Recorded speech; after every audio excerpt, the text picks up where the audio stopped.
Hi, I'm working with Call of Cinema. Welcome to something very, very special because this is a special reviewed and ranked episode. And hopefully you've seen me do the reviewed and ranked before.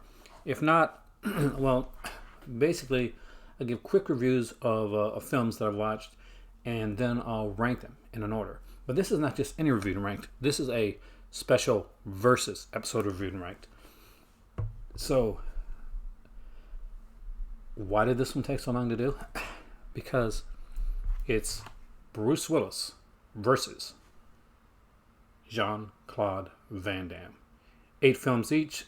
We're going to look at the films. We're going to give quick overall reviews. We're going to rank the movies in each set. And then I'm going to tell you which set I choose as my favorite. I'll even tell my favorites for for each of these in case some of these get like Blu-ray releases down the road. And let's start with Bruce Willis. So on this one here, we have 8 films. We got Sunset, which is a kind of a comedy, a buddy comedy with Bruce Willis and James Garner, and a bit of a mystery too. We got Hudson Hawk, the much maligned Bruce Willis comedy, but again, action comedy with whistling. With whistling, that's important actually. We have another comedy here, The Whole Nine Yards. And then we have Mortal Thoughts, which is anything but a comedy with Demi Moore, Glenn Headley, Bruce Willis, and Harvey Keitel. That's more of a thriller. Alpha Dog, which is a gut-wrenching true story directed by Nick Cassavetes. The Jackal, which is an underrated thriller between Richard Gere and Bruce Willis, and I really did like that one. Mercury Rising, which is a cool little film. Not one of my favorites, but a lot of people love this one. Last but not least is Perfect Stranger with Halle Berry, and it really co-stars Bruce Willis. He's not actually the star of the film. To quickly, to go over the films in the best way that I honestly can, well, it's ranking time. And in last place, and this was a bit of a hard one because you know what? The movies here are by far and large pretty good films actually. But it was easy for me, and I know some people are going to disagree. Everybody's got a favorite film, so these rankings are my personal ones. If you want to do your own ranking video, feel free to do so, and hopefully I don't malign anybody along the way. The easiest one to go to last place was, of course, Sunset. Sunset was 107 minutes long, and it really felt it actually. Done back in 1988. We had the beautiful Mary Hemingway, who I really love. My voice is gone. I've just started. Oh my God, what a horrible thing. Kathleen Quinlan, and it's a fun little film. It's a period piece, and I enjoyed it overall, but it's not something that I'll go back to like in the near future. I don't think.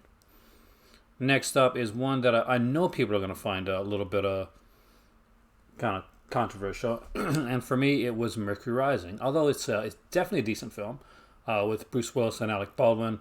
It's just, there's 8 films on here. There's got to be a ranking. It just stuck with me a bit, but at the end of the day, it's 7th place. Number 6 was a little bit harder, but I am going to give that to Mortal Thoughts. Great cast. It's pretty good overall. Harvey Keitel is always good.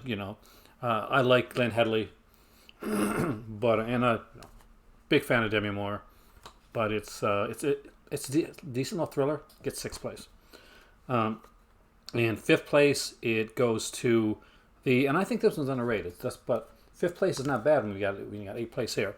It is Hudson Hawk with Bruce Willis, Dan Aiello, Annie McDowell, and the great, as always, Richard Grant. This one here is way more fun than people give it credit for. It's not that bad of a film, and it is one I think I'll go back to and I'll watch again.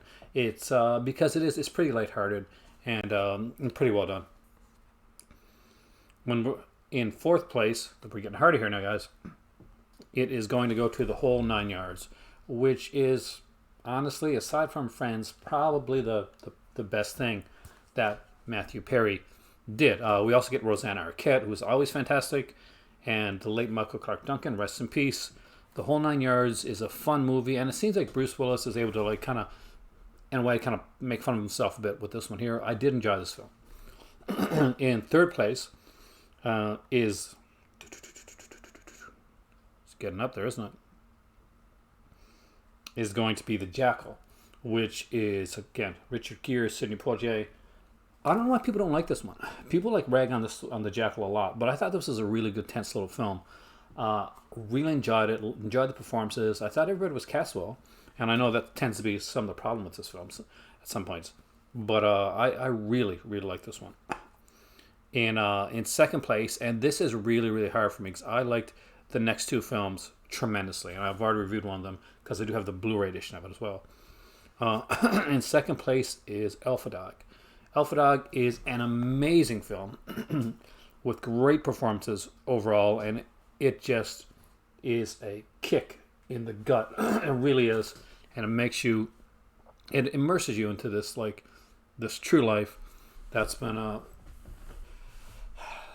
crime situation. It's bloody brilliant, and I truly enjoyed it. Now, that being said, full disclosure, it's not a Bruce Willis movie. Bruce Willis is in it, but it's not a Bruce Willis movie. And honestly, neither is the one in first place. But it's a very good film. And it is Perfect Stranger. Not sure how this one passed me up over the years, but Perfect Stranger is definitely a Halle Berry movie with, of course, Giovanni Ribisi, who was also in Alpha Dog. Was he in Alpha Dog? I'm pretty sure he was. I think he was. Because I know he was in... I've watched a lot of movies this week. I think he was in Alpha Dog. Don't quote me on that. But I do know that he was in, and he has a great part in Perfect Stranger. This is an incredible thriller with a great twist, and one that I do not think that you'll see coming. So there you go. 8 Bruce Willis films. However, they come on 3 discs. They are actually put here like this. And I actually don't mind it, like, because there were no scrapes or scratches on any of the discs. I'll probably down the road like get separate cases for them myself, but they come on, 2 on this one. 3 here, Sunset, Hudson Hawk, and The Whole Nine Yards. And 3 on here, Jackal, Mercury, and Alpha Dog. Did not have any issues with any compression overall. And I will be grabbing Blu-rays of some of the other titles when they come out. Especially Perfect Stranger and actually Hudson Hawk as well. If I, even though that got a lower rating than some of the other ones. Next up is the 8-pack Van Damme set. I know a lot of people have been waiting for this one. I've been getting comments on my channel. When am I going to do the review and rank for the Van Dammes? Well, it's here, but one better. It's Van Damme and Bruce Willis. They're action guys. They got to do a versus, right? So overall, we get a range of different films from Van Damme's action career, from the earlier part of his career in 1994, way up to 2006. And I can tell you right now that it's going to be pretty easy to rank these, especially when we're looking at the later era stuff. Now, that being said, Jean-Claude Van Damme has been one of those guys that has been able to really keep his career going over the years. That new Netflix movie looks extremely good. I'm really interested in that. But in all honesty, here it goes. Second in command is in 8th place. It's Jean-Claude Van Damme and Julie Cox. It is an okay film. I don't think I'm going to go back to it anytime soon. It was done in 2004. Put it in 2005. I can see why. But, again, it's a passable Van Damme film, but it's not one of my favorites on here. And 7th place is a hardcore. I think I may have liked this one a little bit better because I did like the cast a little bit better. I like Vichy Fox, for instance. But overall, it's not a movie that I'm going to go back to a lot. But you know what? I probably would buy an upgrade edition of that one. In 6th place is, Knockoff. And Knockoff has some decent stuff in it. It's actually better than I remember Knockoff being. I did enjoy watching the movie. But Rob Schneider in an action movie, this is still one of the better Rob Schneider movies I've ever seen. But I think 6th place is actually definitely a good place for the movie Knockoff. In 5th place is going to go to the Universal Soldier: The Return. A great cast. It has some great segments in the film. We get to see, Jean-Claude Van Damme back. We get to see Michael J. White, post Spawn, being on pre-Black Dynamite. And Goldberg, actually Goldberg too. But definitely not a bad film. So that is what we down to now. That was 6, right? We're down to 5. No, we're down to 4, right? Let me just recount. Set second command. 8, 7, 6, 5. We're down to 4. There you go. And in 4th place, it is Dennis Rodman and Jean-Claude Van Damme in Double Team. Now, again, I thought this movie was better than a lot of people did. Obviously, it's in 4th place. But basically, I like Dennis Rodman. And I was kind of a basketball fan back in that period. So I have a bit of like nostalgia for that. But again, it's a Jean-Claude Van Damme action film. And it's a decent one, but I think it gets a little bit like hung up on, okay, we got Dennis Rodman. in 4th place, sorry, in 3rd place. And honestly, this almost... Ever have a film that you both kind of like and kind of hate at the same time? This movie was initially 8th place, and it got up to 3rd. How did that happen? Cause swerve. Let's swerve. Yeah, I'm changing it. This movie is in 8th place. We're putting this one in 8th place. Even though I love James Remar, I'm a huge fan of Roger Moore. So that puts yeah, no. So that's put that no. That would have been in 3rd place. So that's going to put in 3rd place now is Double Team. There you go. We get 2nd, but 8th place is The Quest. Yeah. It was done kind of in the heyday, but for me, this was like a downturn for Jean-Claude Van Damme. Honestly, the reason it's not in 8th place before is because I forgot that it was on here. That's how forgettable this film is. And I really did not like it. In 2nd place, and 1st and 2nd really went back and forth for me, because although a lot of people don't like the film that I'm going to put in 1st place, I did, so it ends my list. So in 2nd place is Maximum Risk with the Newfoundland-born Natasha Henstridge, actually down from my area. In this one, Jean-Claude Van Damme he plays twins, and kind of like in what's the other one called? Double Impact, right? But he portrays one twin more than the other in this one here, and I really, really, really enjoyed Maximum Risk. I thought Natasha Henstridge was fantastic in it as well. Action was great. Really liked the film. And in 1st place, haters gonna hate, but is Street Fighter. I'm a huge fan of Street Fighter 2, the game. I have it on the Switch. I have it on the Sega as well. No, I don't. I got Mortal Kombat on Sega. I'm getting messing up here. I got it on my SNES, and I got Street Fighter along a few others. And is this like loyal to the video game? No, it's not. But it was the last movie that Raul Julia made, and he pretty much made it for his kids. Jean-Claude Van Damme is actually really, really good in the film. And let's face it, Jean-Claude Van Damme was originally supposed to be like a fighter character. So you finally get it. You finally get Jean-Claude Van Damme as a fighter, except it's not in the game. It's in reality, and it's in Street Fighter. Street Fighter's a lot more fun than you realize. Go back and watch it again. Take the glasses off of, man, this is a video game movie. Because I think you'll have fun with it. Now that we did the reviewed and the ranked and did them in 30 minutes, I'm very proud of myself. Versus. This is the hard part.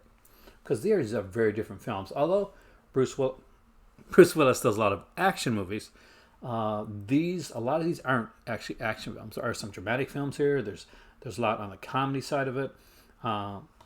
Even a bit of like, I guess, the science fiction aspect of it. And these are action. These are Jean-Claude Van Damme action films. There's around like Hardcore's okay, Second in Command's okay. The Quest is a bit of a dud for me, but it is what it is. There's not really a dud per se. Maybe Sunset on the Bruce Willis one, and it's much more of a variety pack, really, of Bruce Willis. But here's the thing: Bruce Willis may not always be the star in every one of these films. Jean-Claude Van Damme is. And take it or leave it. Honestly, if you don't like Jean-Claude Van Damme, then you're probably not watching this video right now, so I'm probably not talking to you. But if you do, then this is a great pickup. It has 8 films, and even the worst one, which is The Quest, in my opinion, is still a very watchable film, followed by a bunch of other watchable films. Knock Off with Rob Schneider, by the way, which I listed really low on the list, still a watchable, fun, cheesy little film. Bruce Willis, you may have some films that are actually better here, as in better films, like Alpha Dog, for instance, and Perfect Stranger, which I think are both fantastic little films. But overall, for enjoyment of it, and just an overall package, and representing the person that's shown right on the box, Jean-Claude Van Damme wins it here. Sorry, Bruce Willis. You did great. You're fantastic. I'll be watching a lot of your films again. But this set has definitely made me want to watch more Jean-Claude Van Damme. I am Aaron. This has been Called Cinema, and this has been a special Versus Reviewed and Ranked. 16 films. 16 films. You know how long this took me, guys? So hit that like button, share, subscribe. There's always a donation link. There's a merch store, Patreon, if you're into that type of stuff. It helps the channel, and I truly appreciate it. I am Aaron. This has been Versus Reviewed and Ranked, 16 movie edition. Bruce Willis versus Jean-Claude Van Damme with a clear winner.